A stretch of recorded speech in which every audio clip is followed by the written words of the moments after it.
Now, Julio Jones, Sean, he said, quote unquote, we are a better ball club than we have presented Sunday. Hearing stuff like that. Matt Ryan, we got to go out there and play. Right. Dan Quinn talking about we just have to be better, yada, yada, yada. We just a lot of talk. Do you buy into this talk about they need to do better? Do you believe it, or you believe it to see it? What's going on with this? Obviously, they need to do better. They're 1-3. They're the last of the division. We've seen Tampa Bay get a big win against the Los Angeles Rams. Kyle Allen for the Carolina Panthers, they're 2-0. We've seen what Teddy Bridgewater and Saints have done since he's been the quarterback. So those teams are winning. The Falcons are not winning.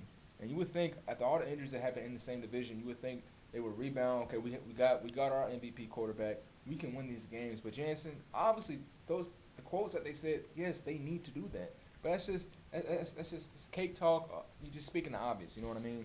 So, and a statistic that I recently seen, Devontae Freeman in the run game is atrocious. He has 47 carries, 157 yards, no touchdowns. Oh man, I hate you told me that, Sean.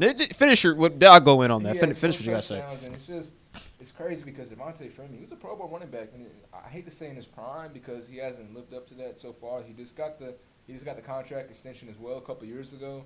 2017, he had a pretty decent year. We seen what he did in 2016.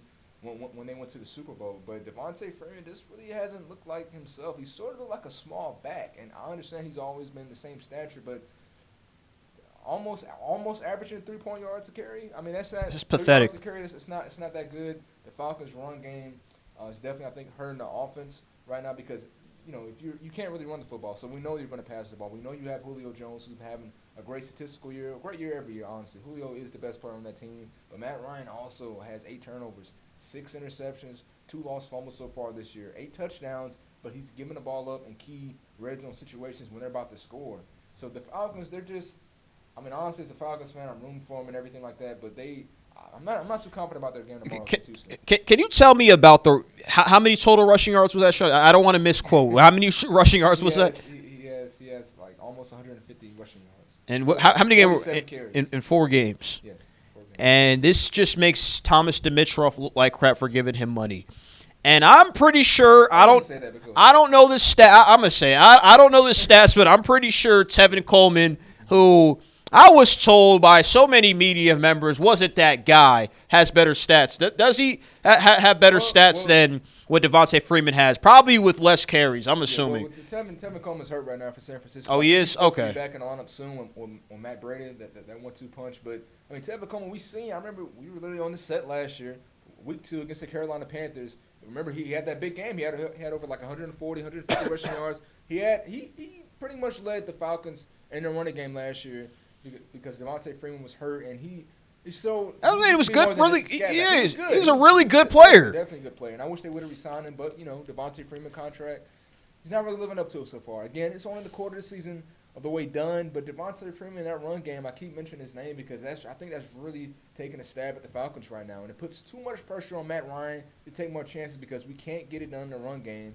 So now we're going to have to pass every time. Yeah, because Matt Ryan, to me, what it looks like is this. And I've been critical of him at times when you wanted to put him high up on the list, and I didn't want to exactly do that.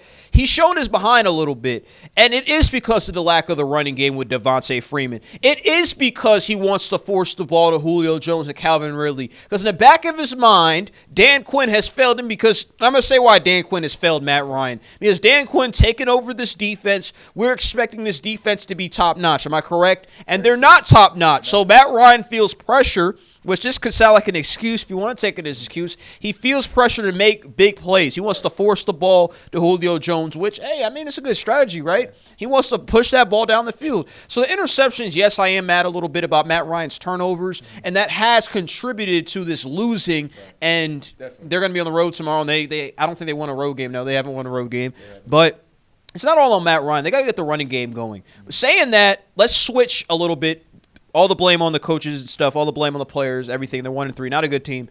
Let's shift gears to Houston. Okay. Can they stop Deshaun Watson? Do you see it happening? To me, this could be a game the Falcons win. Yeah. I'll start off saying that because I don't think Houston's that good.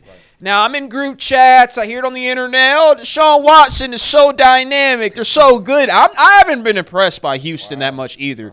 Houston isn't the sexy juggernaut team that's going to come out there and give me 30 points on the Falcons. I don't see it. I see it being a close game. I see the Falcons going out there playing hard. I think their offensive line is terrible on Houston. They have no business. They're not interested at all in protecting Deshaun Watson. I'll be surprised he lasts the whole damn year the way he gets hit. Yeah. So the Falcons are going to have some opportunities up front. Yeah. Grady Jarrett, I think Vic Beasley will have some opportunities. I know he's been a disappointment, but shoot, if it's going to be a game, why not against Houston? So I think the Falcons defense is going to do a little bit better than what people expect, Sean.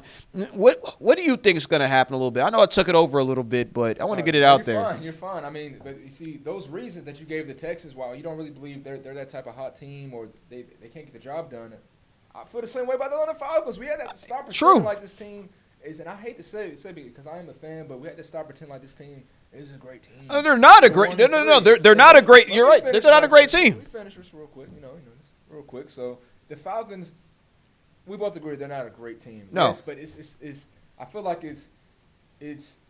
it's unfortunate because they have so much talent. We've seen what they can do last year. Matt Ryan throwing over 5,000, almost near 5,000 yards, 40 touchdowns, 7 picks last year. And then to come so far in the quarter this season, he's turned the ball over a lot. And for the Atlanta Falcons to win tomorrow's game, they got to get pressure. They have to take advantage, just like you said. They have to force turnovers on Deshaun Watson because let's look at the games the quarterbacks they lost against. They lost against Kirk Cousins. Barely threw 100 yards that game. They lost against, they ended up beating Carson Wentz. They ended up losing against Jacoby Brissett. Okay, Marcus Mariota. I'm sorry, but I believe Deshaun Watson's better than all his quarterbacks. I understand his offensive line isn't it. He's better than Kirk Cousins. He's better than Jacoby Brissett.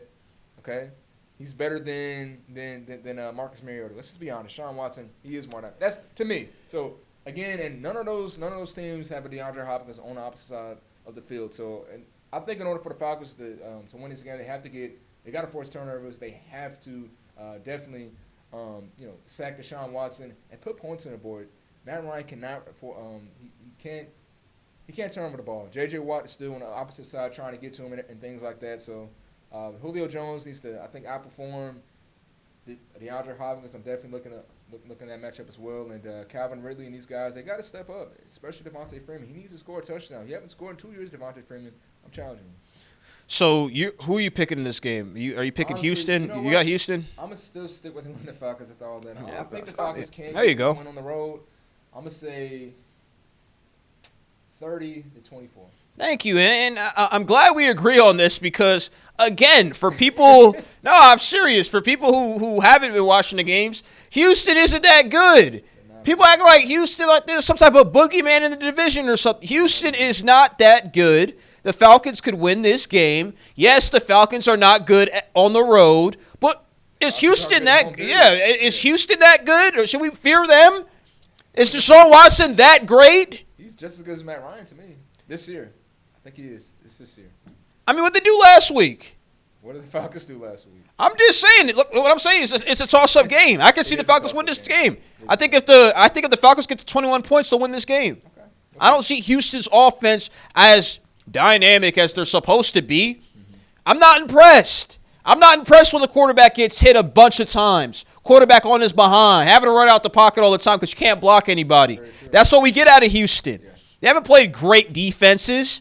They're not just something special. They played New Orleans Saints first game, came down to the wire. They almost won that. They played against the Carolina Panthers 16. And come on. Those are good defenses. 10 points against Carolina? Come on, man. We'll see. It's still 2019, which is an offensive friendly game, and you give me 10 points, and you're so dynamic, Deshaun Watson. I'm not hating, good player, but I'm hearing great, the tweets. I'm talking about media guys, mainly, media guys. Deshaun Watson is so dynamic. You gave me 10 points. Are you serious? Like a hater, Deshaun Watson. I'm not a hater. I'm just calling it how I say. They scored 10 points last week, right or wrong? They did. All right, so I got the Falcons in this one. They get to 21 points, they're going to win the game. And that's what I have on that. Oh, final thing we have to talk about is Dan Quinn, his coaching security, Thomas Dimitroff. Let's just say they lose Sunday. No. He's still going to stay on board. They're not going to fire Dan Quinn. You don't think so? No. I think Dan Quinn will I think he'll at least finish off the year. If they don't make the playoffs, I think he'll probably be fired. But as far as right now, seeing how the NFC South is, I understand. I just gave the whole examples of how many teams are doing very well this year. But even if you lose this game, I would say he's definitely on the hot seat. But I don't think he'll get fired this year. I don't think Arthur Blank is going to pull that plug. Because he could still possibly win the division. The Falcons get wrong. They have enough talent to do that.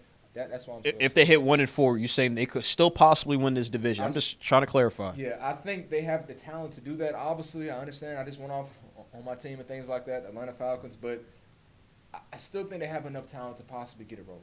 Okay, I'm going to say this. I don't think he'll get fired this year. I disagree with you. Okay. I say they hit 1-4. Sean, I'm thinking about it. It might be time to go. This brotherhood, I've been hearing it. Brotherhood. I've been hearing it, man. I've been talking to media guys, man. We talk to guys every day. Right. I'm hearing how great the team's supposed to be.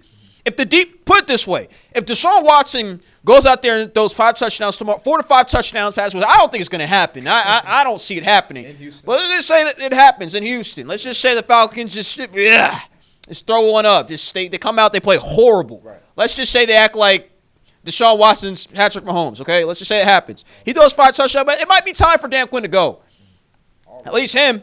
Thomas Dimitrov, you pack your bags too. It could happen. Yeah. Because you're looking at a guy who took over the defense. He promised us, Sean. He told us. He was in Seattle. We saw what he did with Seattle. Phenomenal job. Dan Quinn, probably a good guy. I don't know him personally. Probably a good guy.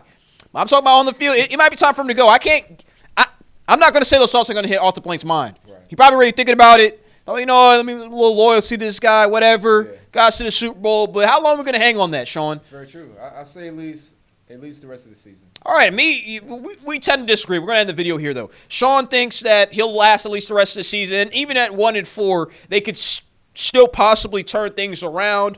I'm saying, and I didn't even get my thoughts on it, I'll wrap it up. This video's been lasting a little bit long. I'm saying Tampa Bay has a chance to win this division. I don't know what the hell Carolina got going on, but apparently they have a chance. As long as Christian McCaffrey's healthy and they play good defense, they have a chance. And Teddy Bridgewater, shout out to you. You're doing enough. I really should give the credit, actually, to the offensive line, Alvin Kamara, Michael Thomas, because these are guys I called out, I think, against the Rams, because the offense completely said F it once Drew Brees went. I'm like, hold on. If you guys are all pros step up no matter who the damn quarterback is, and they've stepped up. So thank you guys for answering the call. But I think all 3 of those teams are contenders to win the division. Falcons drop to 1-4, they're not winning the division. But we'll end on that note. Jansen Harris here with Sean Fowler. Like, comment, subscribe below. Like us on YouTube, like I said before. Like us on Facebook. Comment, say what you guys need to say. But Jansen Harris, Sean Fowler, breaking down the Falcons. And that's it. Super long, but we're going to cut that motherfucker down. Okay. So we're good. Last one.